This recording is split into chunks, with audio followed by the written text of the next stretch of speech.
Okay? And so when I'm talking about provision here, I know provision, we tend to think, oh, provide, financial, right? Provision financially. But when I'm speaking provision here, I'm talking about provision for whatever situation it is that you find yourself in. Okay, the Israelites are in the wilderness. They go to the wilderness. And the wilderness is just generally, it's arid, it's dry, it's a wasteland, and there's hardship in the wilderness. These times find each one of us. God provides for your situation, no matter where your situation is. And he cares for you while you're there. Think about this. Where the Israelites are traveling is known today generally as the desert, the Negev is what they call it, right? And that desert says temperatures can range about as low as 4 degrees Celsius. You guys remember when everything was shut down through COVID? Remember it snowed in Egypt, right? It can get to freezing over there. And during the night, what more would you want when you're traveling as a mass of people at night and it's cold than a pillar of fire to keep you warm? God wasn't only caring for where the direction was, but sustaining them through it. How about during the daytime? You're in the desert, it's 40 plus degrees, real hot. What more would you want than a cloud blocking out the sun so that you were able to travel and be sustained through your journey? It seems, though, that the Israelites, they weren't counting their blessings much. They weren't counting their blessings as much as they were focusing on the things that they didn't have, right? With all of these miraculous signs, we see a continuous pattern from the Israelites that whenever they are met with a challenge, they instantly forget everything that God has done. They forget God's promises for them, and they lose sight of his authority. They lose sight of all that, and they panic, and they wish to return to Egypt. And they want to return to the slavery, and they want to return to their abuser.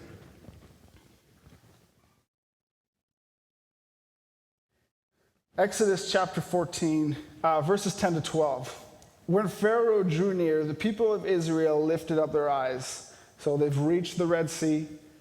Pharaoh's changed his mind. He decided, I made a mistake. I should never have let these Israelites go. Then he goes to pursue them.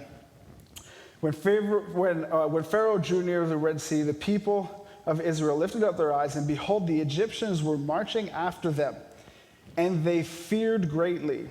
And the people of Israel cried out to the Lord, and they said to Moses, is it because there are no graves in Egypt that you've taken us away to die out here in the wilderness? What have you done to us in bringing us out of Egypt? Is this not what we said to you in Egypt? Leave us alone that we may serve the Egyptians. For it would have been better for us to serve the Egyptians than to die out here in the wilderness. Right? They're met with a challenge, and immediately they seek to return to their situation. Even though that now they have freedom. It just may not look exactly right now like they imagined it would. You know? Oftentimes when you're traveling from, Jesus, you need to be freed, and your freedom's over here, there's this period of time here where it may not look exactly like you think it would. But that doesn't mean that God's promise has changed for you. One of the things that God did as soon as he freed them from freedom from Egypt, he actually led them in a direction that was not towards the promised land, right? Imagine Egypt is here, promised land is over here. God starts leading them this way. Not because he's a liar, but because there's something of greater importance than the promise that the Israelites need more, that the Israelites need first. At this point here, Israel is pinched between the Red Sea on this side and Pharaoh's army on this side. And they can't see a way out. Their situation is just hopeless. What are they going to do, right? Pharaoh marches in with his chariots and his horses, and you've got a bunch of, probably cattle and I don't know, what are mules? And it's not really, the same. They can't see a way out, and immediately they forget, even as it says, even as the pillar of fire is before them in that moment, in their state of panic, immediately they forget. They lose sight of God's authority, and they lose sight of the promise, right? And that is not just for the Israelites. When you panic, you lose sight of everything else but your panic. It says that the Israelites feared greatly. You know what fear does? Fear paints a picture of your future without God in it. It does not feel good. Whereas faith it paints that same picture, but has like a "but God" underlined. Feels a lot better. It was like December 28th, something 27th, whatever. I'm going downstairs to change our laundry, because I do my own laundry, okay? And I go downstairs to change my laundry, and I look over to the basement, and there was like 3 inches of water all over the basement. And I thrust in this moment into a state of panic. I didn't know what to do, so I went and grabbed a tote and towels, and I wrang 30 gallons of water out in towels to dump it in the yard, and it was still coming in. But once we got the water low enough, we could see in the seam between the wall and the floor of the foundation, it's fountaining in, right? And I'm panicked. And in my moment of panic, I don't know if it's not rational. You're not being rational when you're panicked. I was like, I'm going to lose the house. I got tenants in the basement just on the other side of a wall. I've got, I was like, there's no way I'm, going to be able to keep them. So I'm going to lose that income. And then I'm going to have to move out. And then I'm not going to be able to sell the house because the basement's flooded. And I was so, you do dumb things when you panic. I was taking pieces of styrofoam and I was trying to shove them in the hole, and it did nothing. But, and so finally I took a breath, and I was like, okay, I don't know what I'm doing. I'm just going to go to Mitchell's and they'll give me something that's going to help. And anyway, at that time, my good friend Jake called me, and he came over and we installed the sump pit, first time ever. So anyway, in your state of panic, you lose sight of all of the possibilities, all of the things that your problem becomes bigger than it is. Now for them, when you've got an army after you and the sea on the other side, it does seem like a pretty big problem. But even though they saw miraculous signs like you and I probably will never see, even though they had that experience, they forgot. They lost sight of God's authority. They lost sight of his promise. They lost sight of the miracles. And as we know, God parts the Red Sea. The pillar of fire actually goes in between the Israelites and the Egyptian. It holds the Egyptians off until they have time to cross the sea. And I think that Moses was having a different experience with God than the Israelites were. It was more intimate, right? Because God was talking to Moses. And so his faith was bolstered up. And we don't see Moses panicking in this situation, even though he sees physically the same thing that they do. And I think it was with that, I think that's why God would have picked him, because he knew that that's what his attitude would be, going through this liberation of the Israelites. And Moses in that moment hears from God. In the moment of challenge, he listens, and God tells him what to do, and then he goes and does and provides a way out. What I want you to get is that you have moments of panic too. You have challenges that come your way that seem to knock you off, so that you forget all the things that God has done in your life. We always, Kristen and I, we do this and we try to tell other people to do it, and we're not perfect at it, but we'll write down a lot of the things that God has done for us, simply so that we can look back at those things when the challenges come again, because we know that they will. And it changes your attitude during that time. You think, God, I know you will provide for me here. I know you're faithful. You've been faithful. Did you know that every one of you here has a 100% track record of making it through bad days, right? You got to write down how God provided for you during those bad days. And remind yourself, right, even with communion, every time you eat and drink, remind yourself that Christ died for you, right? And so remind yourself of how he provided for you. This is the point I want you to get here. Your awareness in situations, your awareness of God's authority will determine what you receive from him, right? In other words, if I don't believe that God gets the last say in everything, if I don't believe that God is the ultimate and real authority, I will doubt the validity of his word. He gives you a promise. He says, this is how it's going to be. I'm going to take care of you. I lead you beside, green pastures and streams of water. I have that verse later on. We'll get to it, right? But there is a promised land for you. I am for you, And then the challenge comes. And if you don't have an awareness of God's authority, you'll doubt that that was true when he said it, right? That's what the serpent did in the Garden of Eden. Did God really say? Doubting the validity of his word.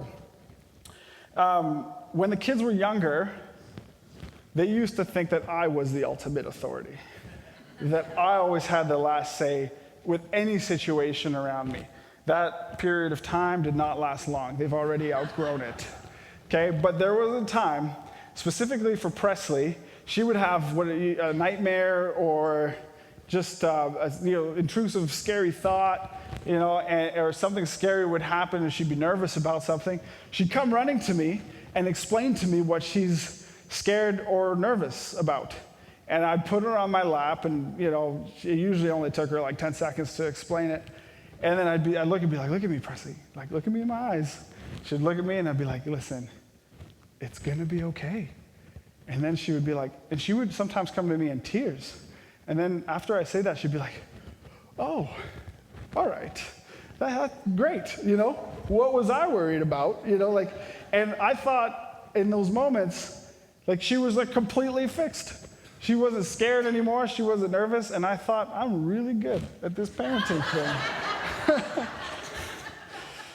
But it was also convicting at the same time because what if I did that to God? What if I went to him, with my fears and he was just like, hey, I can't give you the explanation because you're not going to understand it, right? Like Presley wouldn't have understood why it's going to be okay. But it's going to be okay. And what if you're just like, oh, phew, I'm glad you said so because I was worried. But, that's how I want to be in my relationship with God. Gratitude is the other thing I said we'd talk about. It helps you not to lose sight, right? When you write down all the ways that God has provided for you in your life, you will feel gratitude. And so when the challenges come, they don't feel the same. I don't think that a majority of the Israelites were not super grateful for the cloud and for the pillar of fire and the things that they'd been led with. Even after they part the Red Sea, even after that, they still maintain this pattern of every time they're met with a challenge, they lose sight. Exodus chapter 16, verses 1 to 3, and they set out from Elim. And all the congregation of the people of Israel came to the wilderness of Sin, which is between Elim and Sinai. On the 15th day of the second month after they had departed from the land of Egypt, so it had been a while, and the whole congregation of the people of Israel grumbled against Moses and Aaron in the wilderness. Their attitude was of grumbling when the challenge is met, rather than he's done something before, he'll do something again. There was a time, I'm still learning this, but there was a time where I was learning it even more, right? where bad things would happen, I would panic and, like it would really affect me, and I would be grumpy and maybe take it out on my family because you always take it out on those closest to you. And then God would provide, and I would feel like an idiot. I'd be like, of course you did. Of course you came through. I was almost upset. I was like, I'm not validated now in the way I was behaving. And I did that enough times that one time I just decided I'm not gonna do that, and I'm gonna wait for him to provide. And one time we weren't gonna make a mortgage payment because we, just started here and things were tight. And miraculously, someone sent me an e-transfer for the exact amount. And at that time, I was like, I knew you would do this, I chose not to panic, and I don't feel like an idiot now. This is how I want to live. I want to go through life like this. And so, anyway, the whole congregation began to grumble against Moses and Aaron in the wilderness. And the people of Israel said to them, would that we had died by the hand of the Lord in the land of Egypt, when we sat by the meat pots and ate bread to the full till we were filled. For you have brought us into this wilderness to kill this whole assembly of hunger. The challenge that they're met with is hunger. And in this challenge, they just assume that, okay, well, this is the time now. This is when God is choosing to abandon us. This is when we're just like, woo, I wish I could go back to Egypt, because I had food there at least. Forgetting how bad it was. Forgetting that there's a reason you needed to be freed from that. If you read on, here we go. Well, let's read on. Exodus 16, going to verse 12. I have heard the grumbling of the people of Israel. Say to them, at twilight you shall eat meat, and in the morning you shall be filled with bread. Then you shall know that I am the Lord your God. God is pursuing them. Even in their complaints, he's giving them what they're complaining about. In the evening, quail came up and covered the camp. And in the morning, dew lay around the camp. And when the dew had gone up, there was on the face of the wilderness a fine flake-like thing, fine as frost on the ground. And when the people of Israel saw it, they said to one another, what is it? For they didn't know what it was. And Moses said to them, it is the bread that the Lord has given you to eat. This is something that kept on happening, okay? They every day got bread. Every day they got quail coming in, miraculous miracles coming in, but still they won't shed their attitude, their grumbling attitude. You read on in the story, eventually they're actually complaining. They're like, isn't there something different on the menu? I'm so tired of this bread. Even though it's like just there, miraculously, no grocery bill, right? They're being provided for. But every time they run into this, they want to go back to Egypt. Exodus 17. Have I been talking for 37 minutes? Jeez. Okay. I'm going to wrap this up. You guys ready? Exodus 17. And the congregation of the people of Israel moved on from the wilderness of sin by stages, according to the commandments of the Lord, and camped out at Rephidim. But there was no water for the people to drink. Therefore, the people quarreled with Moses and said, give us water to drink. And Moses said to them, why do you quarrel with me? And why do you test the Lord? But the people thirsted there for water, and the people grumbled against Moses and said, why did you bring us out of Egypt to kill us and our children and our livestock of thirst? Every time they're met with a challenge, they want to go back to Egypt. Moses cried out to the Lord. This is following on in verse 4. What shall I do with this people? They're almost ready to stone me. And the Lord said to Moses, pass on before the people, taking with you some of the elders of Israel, and take in your hand the staff in which you've struck the Nile, and go. Behold, I will stand before you at the rock, on the rock at Horeb, and you shall strike the rock, and water shall come out of it, and the people will drink. And Moses did so, in the sight of the elders, and miraculously they were provided water. But this isn't even the last time. I'm not going in through anymore because we would be here all day. But this is the last time that we see, and they didn't still shed their attitude. They weren't counting their blessings, but rather focusing more on the things that they don't have. That's not a great way to go through this relationship with God. You know what you have? You have God's goodness. You have God's faithfulness. God is for you. The creator of all of this, the universe, everything cares about you. He's for you. He cares about the things that you care about. That's incredible.